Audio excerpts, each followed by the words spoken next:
name is Dr. Philip Alexander, and welcome to the World Revolution podcast. And I'm here with a really dear friend of mine that I had the pleasure of going to a retreat with in Bali, Mark Harris. Welcome. Thank you. Mark, what I usually do is I just go through a summary of what my guests have gone through. So I've written here that you are an NLP practitioner. You're managing director of REAP community in the UK, mentoring communities of people who have gone through similar things as you have growing up, youth and even adults as well. You are a forgiveness life coach. Mm-hmm. Could you share with me what that actually means? What is a forgiveness life coach? Okay. Well, for me, what I had to do, I've had a very colourful life. There's been lots of ups and there's been lots of downs. And what I had to learn through my life is I had to learn how to forgive the past. Because there were so many things that I held on to, I was bringing them into my present and into my future. So with learning how to forgive the past, I've just labeled myself a forgiveness life coach. Because if I didn't forgive myself and the people around me, then there would be no way that I would be doing what I'm doing today. Because I would have been holding on to too much baggage. Right, and you've mentioned to me as well, like you work with ex-offenders. Is that correct? Yes, that's correct. So, like I'd imagine that's where this kind of work would be really powerful as well. Because, yeah, I mean, how did that come about? Well, it's a funny story to that actually. So I went on an event and there was a lady there and she was kind of becoming my coach and coaching me, and I confided in her. You know, when you start learning self-development, you kind of get very tearful, you get very scared of certain situations because you're being taken out of your comfort zone. And what happened was that me and this particular lady, kept in contact. You've interviewed her yourself before. Her name is Complete, Karen. And what happened was she saw how much different things that I did within the community, and she asked me, would I like to come and work in APs, which are called approved premises for ex-offenders when they leave prison. And at first I was very scared, you know, maybe I might kick off and these guys are prisoners and they might kick off at me, or, you know, what do they expect from me and who am I? You know, I was a bit kind of worried and, you know, but then I thought to myself, there's a calling.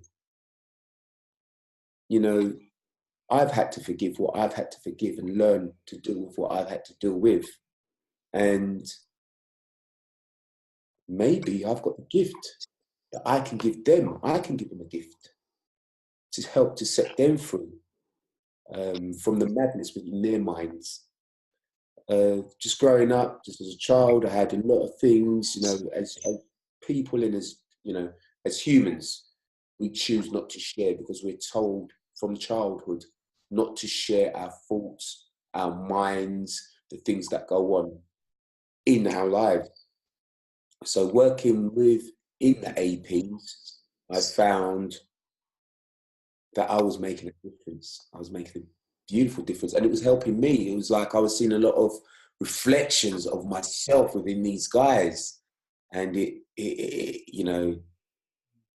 made a major difference. So how I got into it was through basically Complete challenging me to work with ex-offenders and coming out of my comfort zone. That's what it was. Really and truly, it was me coming out of my comfort zone, which in a way I was supposed to. Well, it's interesting that you're doing this work. You've written a book. I'm just the book is called and forgive your past and embrace your future. The freedom of forgiveness. And yeah, we were just discussing like about your book, and yeah, wow, um, yeah, it's quite powerful. Really felt every bit of it. You mind sharing about your life journey? Because I think that a lot of people could learn from that. Just you talking about that from your childhood and your experiences growing up to that party and then meeting your wife. Yeah, please just go from the start. Where do I start? It's like I can explain it, but every time I explain the same thing, it's a bit. It, it's explained a lot more easier in the book. That's one thing I would say. But where I would start from as when I was a child at the age of about 4 or 5 years old, going to primary school in England. A lot of my friends would be swearing and shouting and cursing and all different sort of things. And I used to just look at them and just like be like, wow, why are they swearing? Like sort of confused, like, because I never heard swearing around me. My mum never swore, my parents never swore. So, and I lived with my mum anyway from the age of 4, yeah, 3, 4. And people would say to me, Mark, why don't you swear? And I would say, I don't swear because I believe in God. And it used to be, they used to look at me like I was strange. But now, as an adult, looking back on it and thinking about it, so yeah, I swear now. I've learned to swear and been taught to swear by society. Well, I was just so innocent as a child back then. And the innocence came through. And I do remember my innocence. I was a child. I enjoyed life, and I tried not to let things get to me, not realizing that they were building up inside of me because I wasn't sharing and learning how to express my feelings, my actions to help others to help me to how to deal with them. I was brought up in East London, Stratford, with my mother and my brother, and my mum and dad was married when I was younger. At the age of, I think they got married when I was about 6 months. I always was led to believe that they were married before I was born, but just recently, believe it or not, as an adult, I found out that they got married after I was born, at 6 months old. And I feel that I had a great childhood. There was a lot of different things that happened to me in my life that was going on. And one of the major points was that after about maybe when I was about 3 or 4 years old, my mum and dad split up. And I never saw my dad until I was about 7 or 8 years old, maybe, for the first time. And my mum actually saw him, and she came home and told me, my brother, and she said, and he said, sorry, how are the boys? And he said that, that they're fine and everything. And he said, oh, I long to see them. I really long to see the boys. So my mum told me, my brother about, our dad wanted to meet us. And I started me and my brother was very, wary, confused. There hadn't been no man on the scene really. And we decided that, we would go and visit our dad because we just wanted to see what he looked like. We'd heard things about him, but we didn't know they were true. We just wanted to see who our dad was. He's And from then, Jamaica, wasn't he? Sorry? He's from Jamaica, isn't he? Yes, so my dad is from Jamaica and my mum is from Jamaica. My mum came over here when she was 12 years old as a child. My dad came over when he was 17. Um, my mum lived with her mum and her, I believe, her stepdad.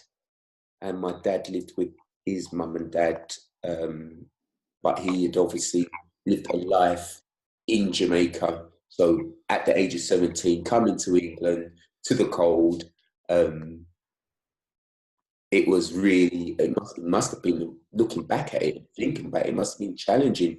Here are your parents who have lived in England from when you was a boy, and now you're practically a man, and now you're living with them.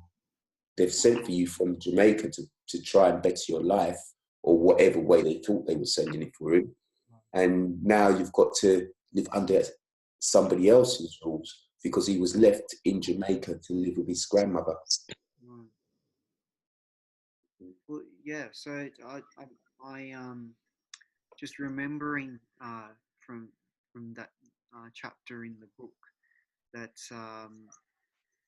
your your mum met your father in somewhere, and then she told you guys to go visit him, and then you developed a relationship. Yes, so what it was is that my mum actually didn't tell us to visit him. She said that I saw, her words was, I saw Unu Daddy. So that's like sort of like Patma, Jamaican talk.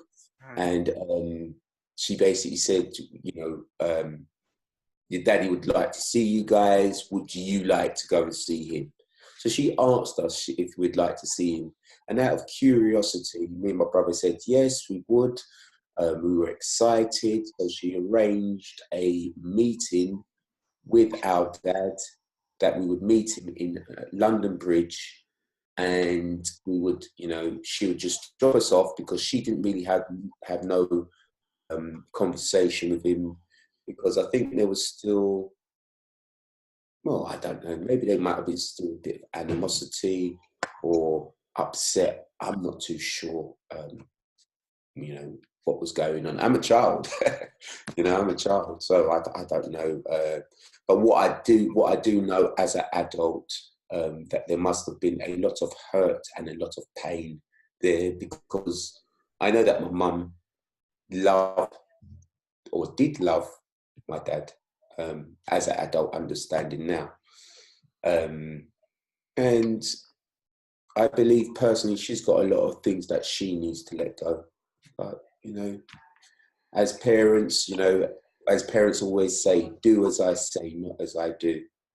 And because I'm doing not as my parents do, has led me to be able to forgive my parents for the things that have happened to me in my life. So what was it that you had to forgive your mum and your father for? Okay, so what happened is that I started to build up a relationship with my mum, and sorry, with my dad, not my mum, because my mum, the relationship with my mum was really great. It was just me, my mum, and my brother, and we was perfectly fine, happy. And all of a sudden, my dad's on the scene. Me and my brother went and saw my dad and met him at London Bridge, and he was so happy to see us. He smoked. Back then, you could smoke on the trains, and he took us to see, his new partner and our new baby brother, and we spent a lot of time there, and he made us feel like we were prize trophies. He made us feel like we were kings.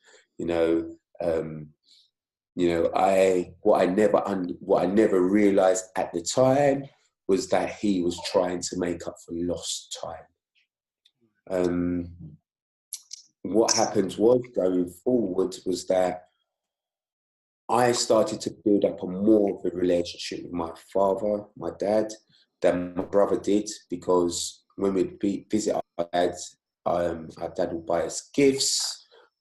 clothes, toys, books, take us out to eat food, or you know, because he hadn't seen us, and I never realised that this was him maybe trying to show his love, or maybe it might have been in making up for lost time, or show his wealth. I, I don't know. I don't know.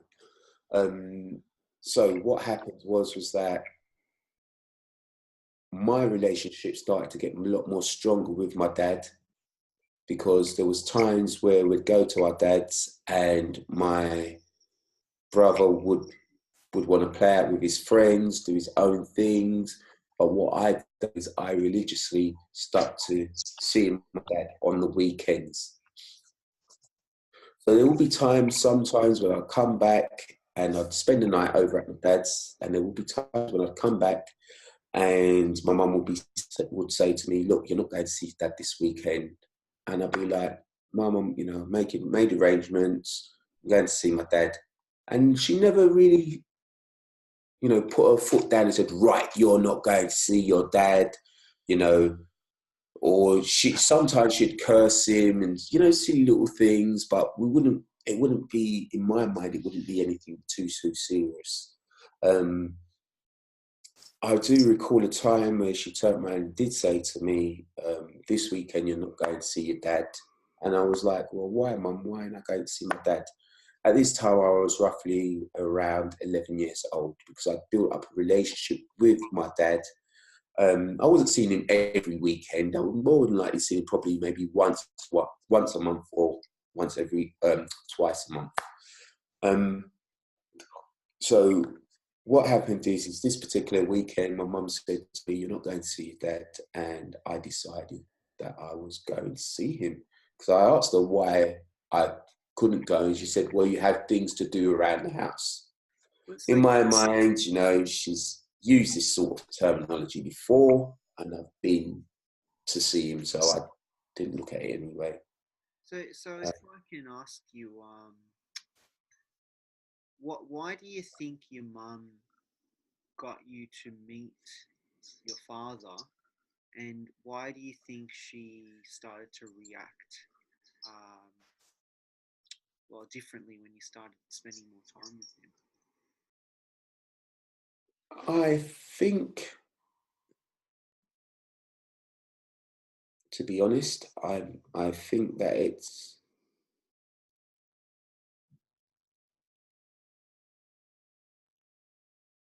I think that she just didn't know how to deal with her emotions. Yeah, And the true answer is that maybe jealousy started setting in. yeah, She was the one who was looking after me, every single day, Monday to Friday, providing me with food, providing me with shelter, clothes, you know, playing mother and father, you know, and my dad wasn't supporting her. He wasn't giving her money to look after me and my brother. yeah, So I think that there was a barrel of resentment just growing, realization of that she's seeing me kind of not push her away, but accepting somebody else in it new as well into my life. yeah. Um, He had his own I, family as well, right?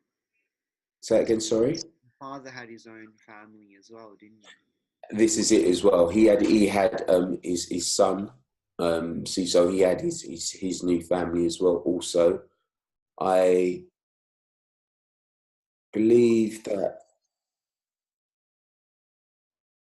as my mum has always said to me, she had to play mother and father. Yeah, So I think that she felt,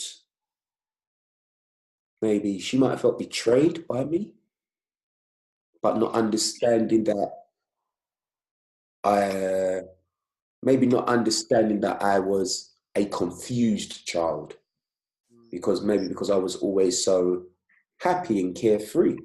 mm, Um, most kids are. well, this is it, and it wasn't, see that, it wasn't intentional.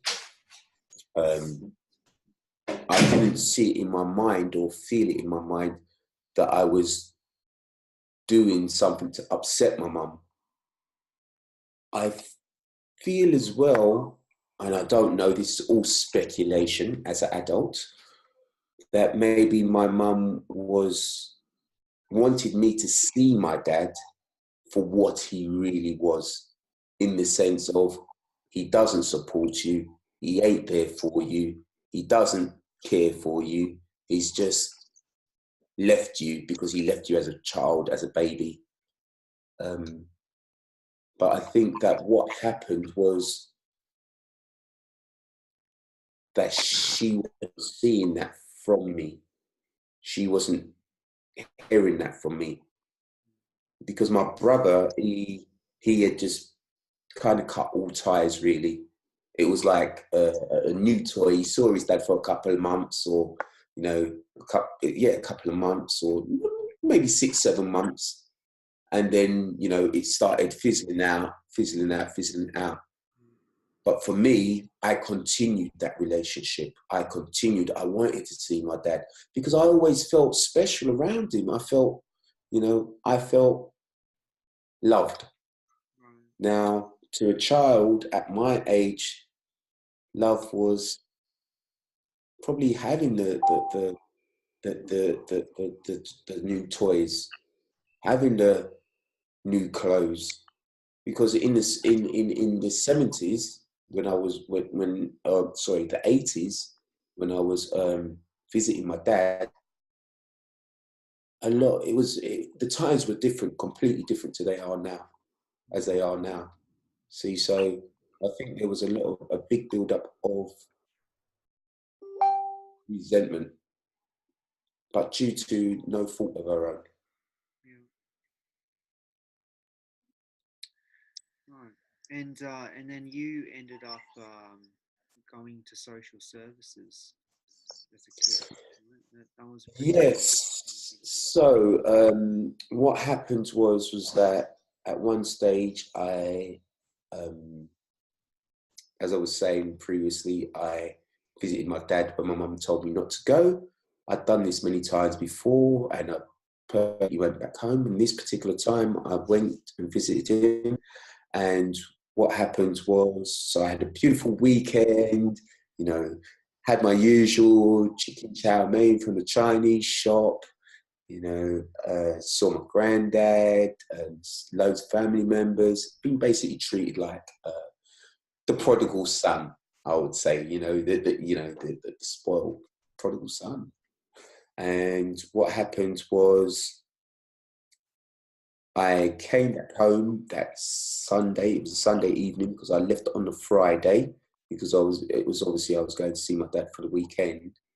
And I came home on a Sunday because I had school on the Monday. And I got home about, must have been about 2, 3 o'clock in the afternoon.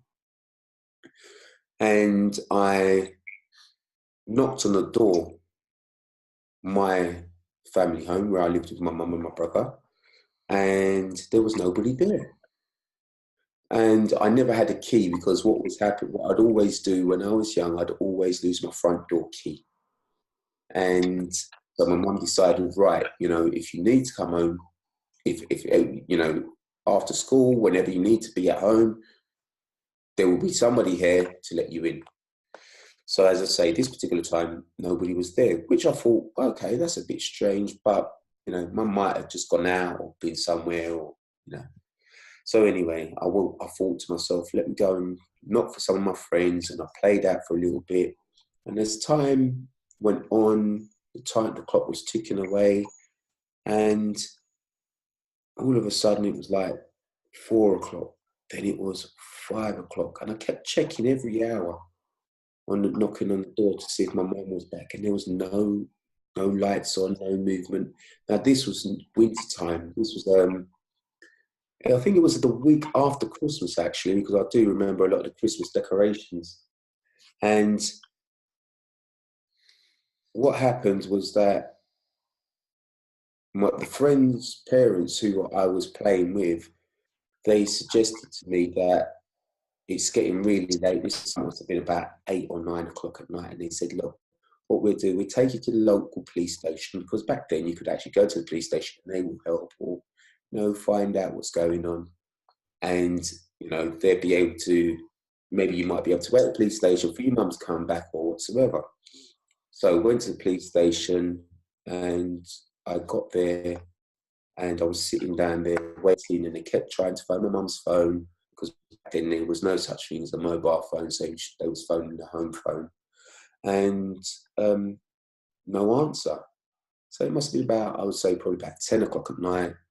We all jumped into the police car. The police said, right, we'll take you home to your mum's house, see if she's there, because you've got school in the morning, she's more than likely going to be there. Maybe the phone's not working inside the house. So anyway, got taken back home, and as I was taken home, I jumped out the police car and I saw my mum walking down the road with my brother. And I said to the police, look, it's all right, my mum's here now. You can leave, you can go back. And the police said, no, we'll have a word with your mum. But some of the police officers started to get back, because there was 2 police officers. One of them started to get back in the car. And my mum shouted out, take him back to where he's coming from. And I was like, oh. I was confused. Like, I didn't know what was happening. There was so much things that was running around my head. I was thinking, before I saw her, I was thinking, oh, has something happened to her and my brother? Where is she? I was in just such a state of confusion. So anyway, the police said to my mum, no, he's here now, he can go in with you, here he is. And she was like, no, take him back to where he's coming from. I don't want him here. I don't want him.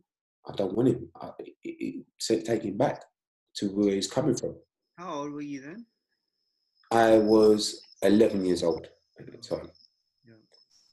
So I jumped. So the police, obviously, she was adamant that I couldn't go into the house. She opened her door, went into her house, closed her door.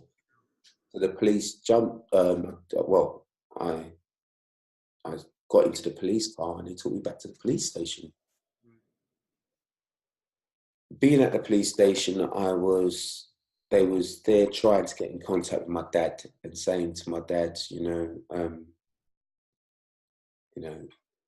Mark's can't get into his house, his mum's house. Can he come and stay with you? Can he come back to you? And my dad was like, no, he can't. Wow. And my heart just sank. And then he said, he can come back, but we have to go. He can come, but we have to go through the proper channels. So I started speaking to my dad on the phone. And I was like, Dad, look, I want to come and live with you, Mum doesn't want me anymore. I want to be with you, And he's like, you just can't come and live with me just like that. We have to go through the proper channels. And at that time, I just... Why do you think that, what do you think was going on in his mind? Like, do you think he was just entertaining you, but to actually take responsibility for you as his own kid was maybe too much to handle, or? I believe that there must have been a lot of confusion there, definitely. Because he, probably in his mind, he never thought that this day would come. He never thought that my mum would do that. And it's like your mum was trying to make a point, perhaps, to you. Exactly. And that's what, now as an adult, I understand that. For an 11-year-old kid. But for an 11-year-old kid, yeah, you just think, oh no, she's abandoned me. So sounds like your mum had some stuff that was going on in her mind as well. Exactly. And whereas it was going on in her mind, she just had not learned how to deal with it. Yeah. Because as I say, we all go through certain emotions in life. but we don't know how to share them and express them with others because we're taught not to do that. We're taught to keep everything personal, secret inside, because if we do share and we do express, then we're weak. We're not of society. We're less than. That's what we're taught. And, you know, I don't blame her for that. I can't blame her for that because she didn't know no better. She was a child herself. So that's how you came to a place of forgiveness for both of your parents, I'm assuming. Yes, that's how I came to a place of forgiveness. Yes, for that situation. Yes, for that situation. But Yeah. it got worse, did it? Well, what happened is that I was placed into the children's home, and I lived in the children's home for 6 months. Six. After about Wow. Yes, 6 months. After about 2 weeks, my mum wanted to get me back from the children's, and she said, "Look, you can come back now. I would, you know." And I was like, "No, I don't want to live with you," That's because I was right. being very stubborn, and I had this belief that I was going to live with my dad, and I'm going to have the life of Riley. It's going to be amazing, awesome. This is what I believed, Right. and what happened was that after 6 months, I went and lived with my dad. Right. So he was And okay to have you after those 6 months. yes, he was okay because it was going through the proper channels of social services, for me being registered with him. And so it took a period of about 6 months. I remember I went and lived with him. It was in July because it was the 6 weeks holidays, school 6 weeks holidays. And when I lived with him, before I lived with him, we'd communicate fantastically because I'd still see him once every weekend. Every weekend, I'd see him, but basically every single weekend when I was in the children's home. He'd give me money, he'd buy me clothes, he'd take me everywhere, he'd with his family, so his family became my family. I even said to um,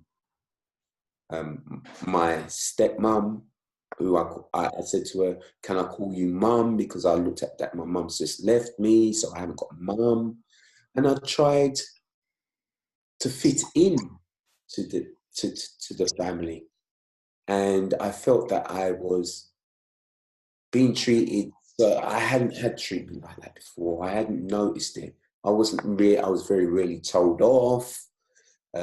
Always treated nicely, and then everything changed when I went to live with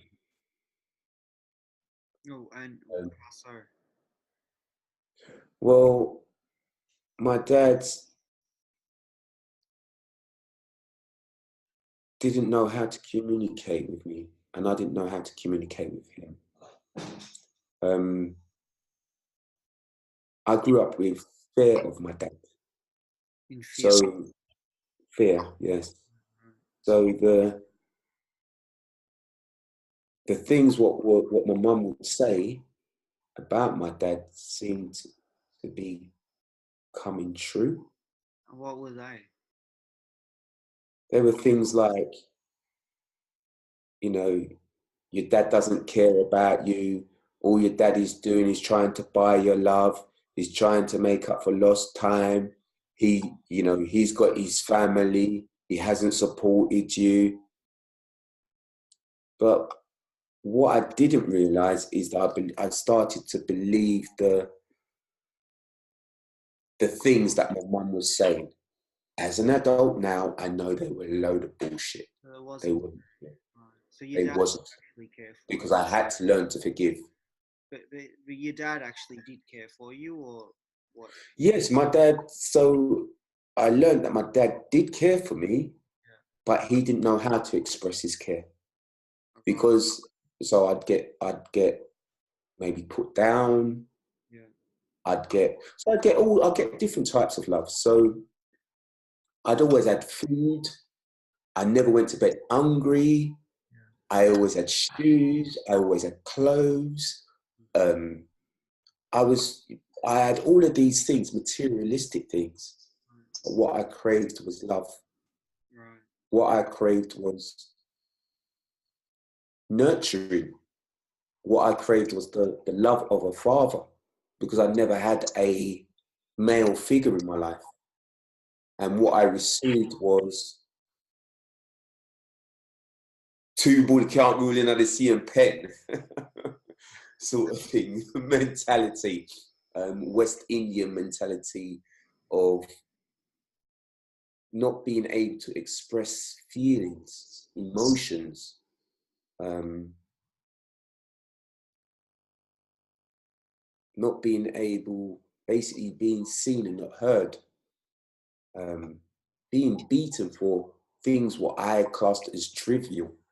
As even as an adult now, I wouldn't beat my children for these things what I class as trivial. You used to get Um, beaten, did you? oh yes, yes. I used to get beaten, not on a regular, but I used to get beaten for silly things. I remember the first beating I got was after was after was in the 6 weeks holiday actually because my dad had to go to work and I was living with my nan. So I was spending a lot of time living at my nan's house. And what had actually happened was that I would explain to my nan that my dad's, express my emotions with how my dad can actually go on because I'd never seen this side with him. I've never seen this side of him. So maybe it'd be like a bit abrupt, or it'd be, maybe shout at me, or maybe, put me down. It just do things what I didn't understand that as a child, what I behaved I'd never seen, that I'd never known of him or from him. How So, bad? Like these beatings? Like what kind of beatings were they, if I can ask? so they were beating. So when I got beaten, I'd be beaten with a belt, a leather strap. Did you Um, get it scarred by it, or?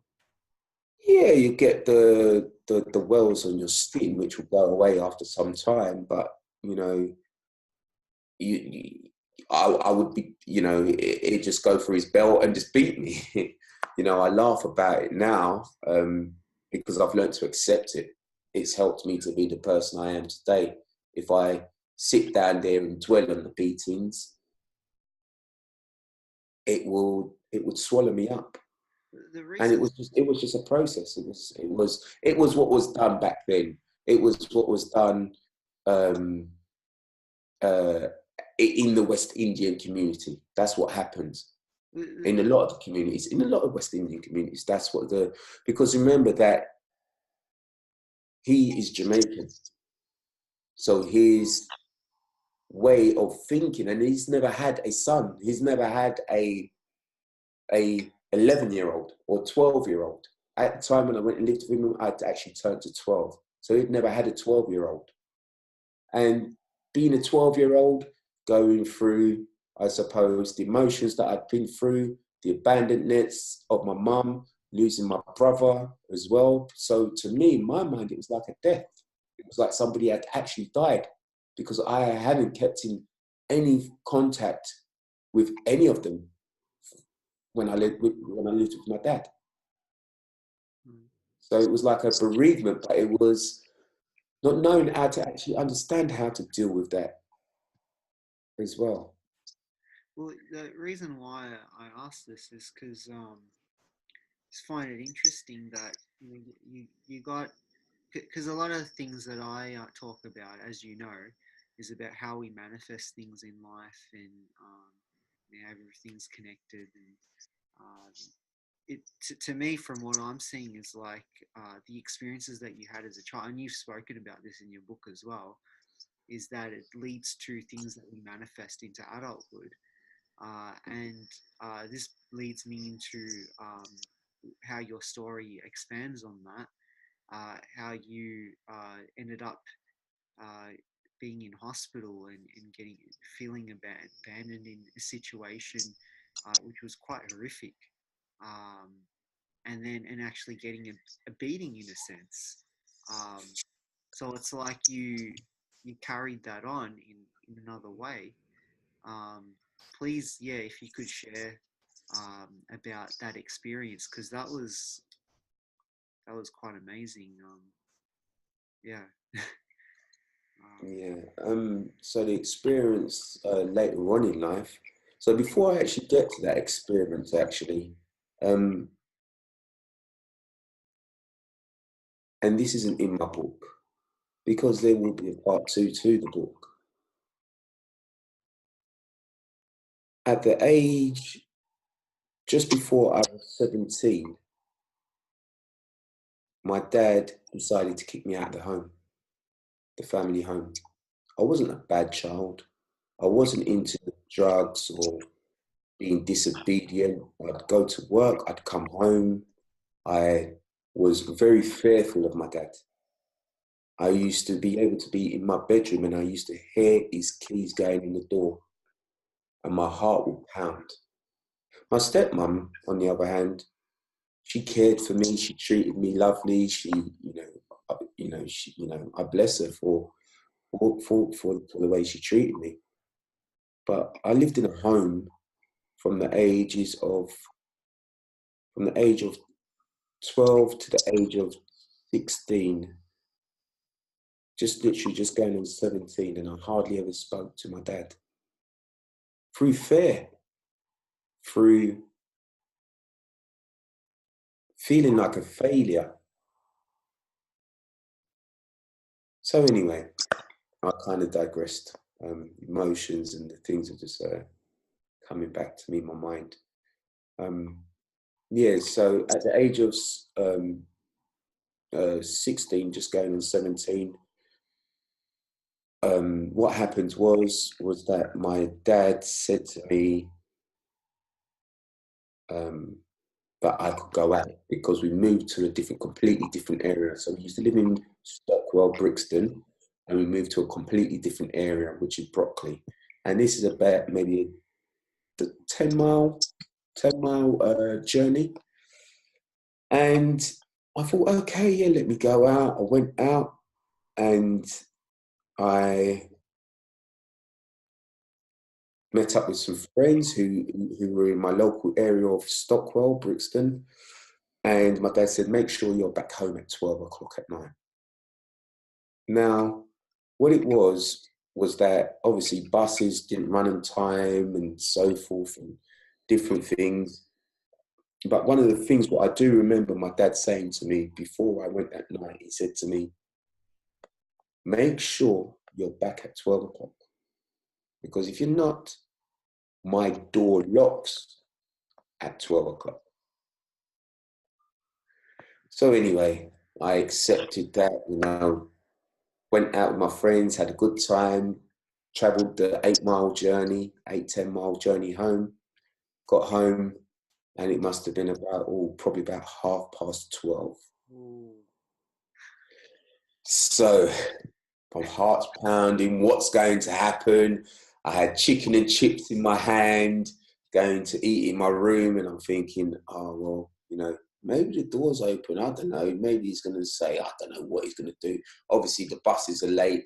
Back then, there was no such thing as mobile phones anyway. So, got home, opened the patio door. Everything's all right. I can get in. Put the key through the front door, turned the key. The front door's locked. Right.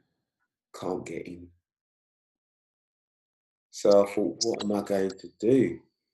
So through fear, I thought, right, he's told me that I can't come, his door closes at 12 o'clock. So because I was so scared, I thought, right, I'm not even going to knock at the door. Because if I knock on the door, maybe I might get beaten. I don't know what's going to happen. I don't know. I was just scared. So I thought, right, let me just wait until he gets up or somebody gets up, and I'll just go in and just go to my bed. So I sat down in this little patio with my all crumpled up, eating me chicken and chips and trying to get some sleep. But obviously I couldn't sleep. And it must have been probably about 6 o'clock in the morning. I heard someone coming down the stairs. So I pretended that I was asleep. And I heard the bolt be pulled across the door, and the door opened. And I pretended that I was sleeping, and I fell in like pretending that I was sleeping because I was so scared, didn't know what was going to happen. So I stood up, and my dad's standing there, and he said, his exact words were, "Give me my rascal keys. You better find somewhere and go." So I was so scared. I took out my keys and I gave it to him. And he said, "You better make sure you find somewhere to go." So with this now, obviously I've gone to my room because I'm in the house now, you know, unless you're going to pick me up physically and throw me out the door. But so I've gone to my room, got some sleep, and I thought to myself, what am I going to do? What am I going to do? So what I done is I reverted back to my 11-year-old me. And I went to the police station. And went to the local police station and I said, "My dad wants me to kick me out of the house. I have nowhere to go. Is there any children's home that you can put me into, or hostels or anything? Because I've got nowhere to go. My dad said that I've got to leave." And the police said to me, you know, there's nothing that we can do. But before this, I remember saying to my stepmom that this is what I was going to do, because I didn't know what to do. So I explained to her and I told her that that's what I was going to do, go to the police station. And she got upset and she said, you know, she's worried and she doesn't want people to think that, you know, it's her who's instigated all of this and all this lot. And I said, "No, Mum, you know, that would never happen. You know, I would put everybody straight on that. I know this is nothing to do with you." But what I did was realizing, being an adult now, it was all about my dad's ego. You So were 17, weren't you? sorry? You were 17 at this stage? No, I was still 16. Are you I was 16? just, so it was probably about Really old? maybe 2 months before, about a month or two before I was going to be 17. Right. So what I'd done is I went to the police station, explained the situation. But what my stepmom said is, she said, "Whatever happens, I'm going to have to tell your father what you're doing." So anyway, I went to the police station. They turned around and said they couldn't help me. Went back home, told my stepmom what it said. The next day, I saw my dad, because my dad would go out, he'd go to the pub, you know, enjoy himself whatsoever. And I saw him and he said to me, "I want you out by the end of this week. I want you out. I want you to get your stuff. I want you to leave this house." And I just felt just gutted. I just didn't know what to do. I scared. Everything just stepped in. I was going back to 11-year-old being abandoned again.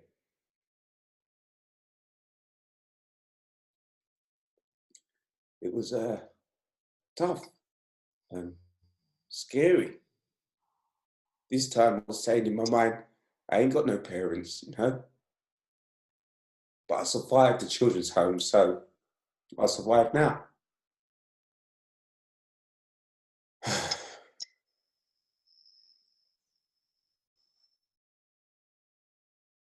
Um, sorry. Just memories. So anyway, so what happened was I spoke to my grandmother, my dad's mum, and she said, you know, what do you mean your dad wants you out? You know, and I said, he doesn't want me to live with him anymore, and I've got nowhere to go. So she said, look, you can come and stay here for a couple of weeks, and then see how things go. So I went to my grandmother's, and she said to me, look, what you must do, Mark, you need to go back to your dad and you need to apologize to him. You need to say that you're sorry for coming in late, and you know you will abide by his rules, and that you never meant it. And I said to my nan, yeah, I will do that, but I didn't understand what I was really apologizing for, because I understood that I was late, but it wasn't like I intentionally meant to be late. It wasn't, I was late, so I accept I was late. Anyway, so what happened was I went to my dad and I spoke to him with fear, scared, because remember, I've never really had any major relationship with this man. No conversation or anything. We've just lived in a house. I'd see him. I'd say, good morning, Dad. That was it, because I was scared to talk to him, because I was scared of him, because obviously scared that I might get beaten or scared that I might get put down. It was just, I don't know, scared, just fear. And I said, you know, I'm sorry for what's happened. And he said to me, make sure you get your things and take them with you by, well, I suppose it was Tuesday, because the bin man comes on Tuesday, and if you haven't got all your stuff out of your room by the Tuesday, I'm going to put them all outside for the dustbin man. And here I was again, alone. So what happened was that I got my stuff. Oh gosh, Philip, you're not allowed to do this. Sorry, there's someone at my door. So I'm just gonna have to grab the door. Yeah? Right, sorry.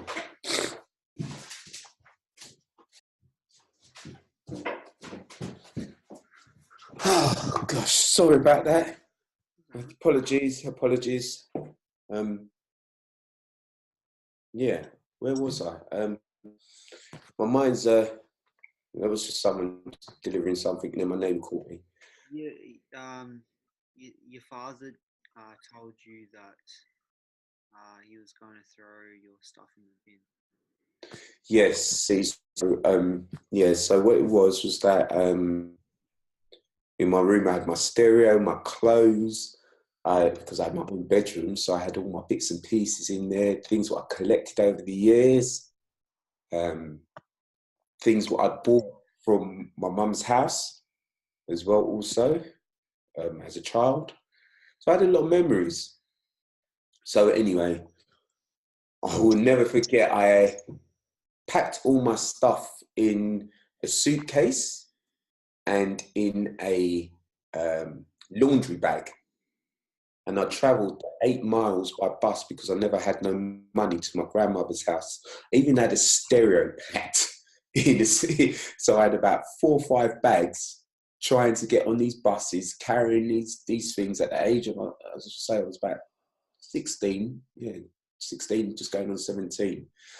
And I took them all to my grandmother's house and got them all there and everything.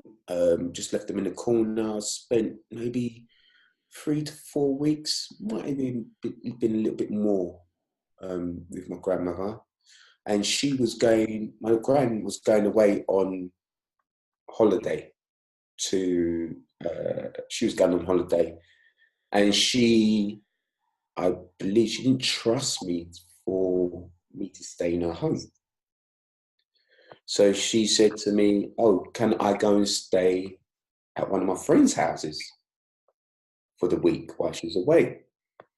And what it was is that I thought, well, really and truly, I didn't really have friends like that.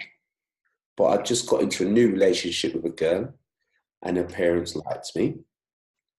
So there was no sex involved or anything. Just what I put that in there. And I asked the parents, because they knew the situation I was in, and they said, right, yeah, Mark, you can stay here for the week. And I thought, oh, that's lovely. But that actual weekend, over that time, there was one of my cousins was having a party, and I was invited to this party. And at the party, was there, everything was fine. And at the ending of the party, I could hear people saying, well, he's not staying here. He's not staying here tonight. Because at this time, there was no such thing as night buses running. Night buses didn't really run. And I remember, I could hear my aunt saying that, Mark's not staying here tonight. He can't stay here. And my cousin's friend, Yvonne, her name is, she said to me, oh, Mark, where are you staying tonight? And I said, oh, I don't know. And she goes, you know what? You can come back to my home. You can come back to my house, my flat, and you can sleep on the sofa if you want. And I thought, wow, that's so nice of her. I don't really know her, and it's my cousin's friend, and she's saying to me that I can sleep at her house for the night. So anyway, got back to her house, and she said to me, Mark, there's this place where you might be able to get into a hostel, because there's this place where you can go, which is a certain like what finds homes for young people. You can go there. Maybe you should give them a try. So I said to her, oh, okay, then give me the address and I'll give them a try in the morning. So she said to me, look, I've got to go to work tomorrow. So the bath is there, all the shower stuff and all the, all the bubble bath and everything is there. Use whatever you want, have yourself a wash. And this time I was a bit grubby, I'm not going to lie. Have yourself a wash.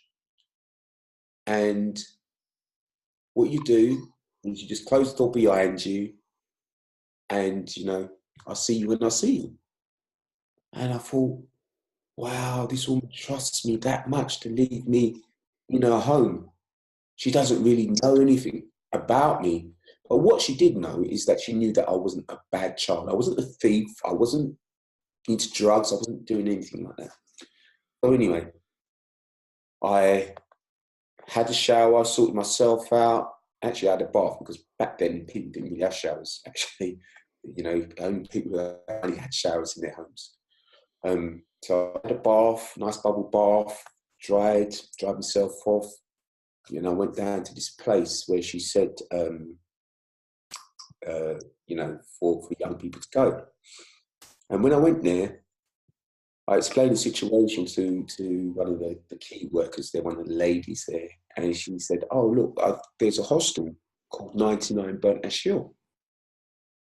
And I was like, oh, what, will they have any spaces? Is it a home? Is it a children's home? What do I have to do to get into it? She goes, well, what I do is I phone them up and I will see if they've got any spaces for you. And if you're lucky, they'll be able to take you on, but you'll go for an interview and then see if they like you. And if they like you, you'll be able to stay. If not, then we'll cross that bridge when we come to it. So I was so excited, and she's there phoning up she's phoning up the hostel and saying, I've got this guy, Mark, here, he hasn't got nowhere to live. Can he come down? Or do you have any spaces for him to be able to become a resident there? And they said, no, sorry, we don't have any spaces. So my heart sank. So what the person on the phone said to her, though, was that if he comes back next week, maybe we might have a space. So anyway, went back to my nan's house, spent a couple of days there, and I went back to this same youth place because I was thinking, I need to find somewhere to live. I haven't got nowhere to live. I've got no choice, because I could easily just turn around and said, right, I can't bother to go back to this place because they haven't found me nothing. Anyway, I went back there, and they got in contact with 99 Burnt Ash Shield, the hostel again. And this time they said, yeah, send him down for an interview. Jumped on the bus, and I went for that interview. And they gave me a room straight away. And I was so glad, so blessed. I couldn't believe it. I was just like, wow. And they explained to me that, the rules of the hostel, which perfectly fine. The rules were, I was more freer there than I've ever been in my life. And they said to me that you have to be out at a certain time, and you're allowed back in so you'd have to be at, about 8 or 9 o'clock in the morning, and you have to be back, and you can come in any time after 3, 4 o'clock. But at this time, I was working as a painter and decorator, trainee painter and decorator. And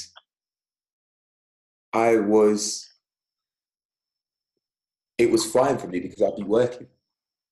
So it all worked out, the synchronicity all worked out for me. So that's part of my life with my dad, and how it went with the decision I made at 11 years old. Mm. But going forward and looking in hindsight now, would I have changed any of it? The answer is no, I wouldn't. Because it's made me who I am today. Yeah. That's the beauty of it. And who are you now? Me?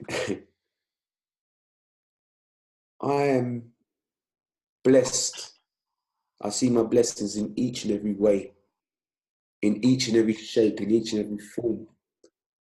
I see the dots, the connections that have happened to make me into who I am today, to help me to continue to be the best version of myself, to help others to be the best version of themselves. I see that. And without having the upbringing, the things that's happened to me in life, I would have probably been, well, not probably, I would have been a different person. That's definite. So I feel blessed for that. What you shared was pretty, yeah, you've been through a lot, my friend. But the thing is, and you haven't even come to the. I know. We probably don't have time to go into that story, but yeah. It gets so much more intense than that. So the journey that you've been on,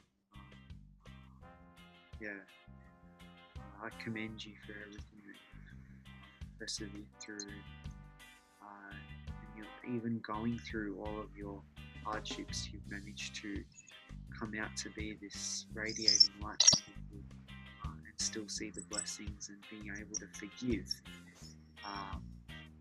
all of the ill treatments that you've received. It takes a big part to do you.